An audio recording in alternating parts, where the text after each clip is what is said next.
இப்படி இருக்க வேண்டும் என்ற லட்சியம் விலகும்போது நீங்கள் நிஜத்தை நீங்கள் உள்ளபடி எப்படி இருக்கிறீர்கள் என்ற யதார்த்தத்தை எதிர்கொள்கிறீர்கள். அதன்பின் உங்கள் பார்வை இங்கு இப்போது உள்ள நிஜத்தில் நிலை பெறுகிறது. உங்களுக்குள் இருந்த பிரிவினை பாகுபாடு மறைந்துவிடுகிறது. நீங்கள் ஒரு மனிதனாக முழு ஒருமைப்பாட்டுடன் திகழ்கிறீர்கள்.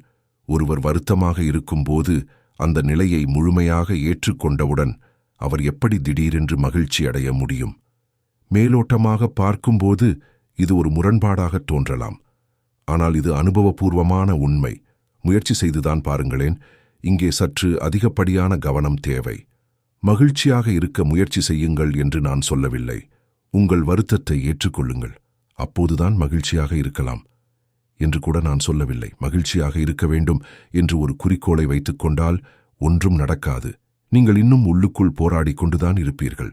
உங்கள் ஓரக்கண் வழியாக உங்களையே பார்த்து கொண்டு, இவ்வளவு நேரம் ஆகிவிட்டதே, நான் தான் என் சோகத்தை ஏற்றுக்கொண்டு விட்டேனே, நான் தான் வருத்தம்தான் நான் என்று 1000 முறை எனக்கு நானே சொல்லிக் கொண்டிருக்கிறேனே, இன்னும் ஏன் அந்த மகிழ்ச்சி வரவில்லை என்று அசட்டுத்தனமாக கேள்வி கேட்டுக் கொண்டிருக்காதீர்கள்.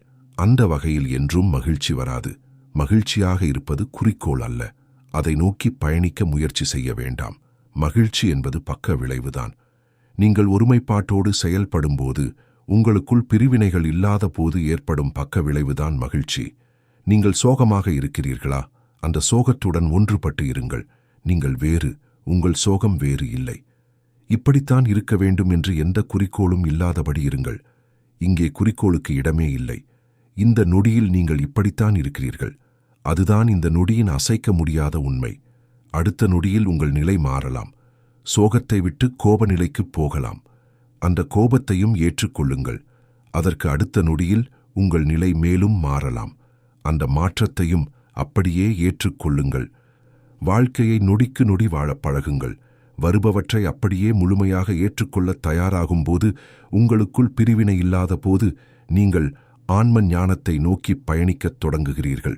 உங்களுக்குள் தோன்றும் பிரிவினைகளை ஒழித்து கட்டுங்கள். உங்கள் பிரச்சனையே அந்த பிரிவினைகள்தான். நீங்களே உங்களுக்கு எதிராக செயல்படுகிறீர்கள். அதுதான் பிரிவினை.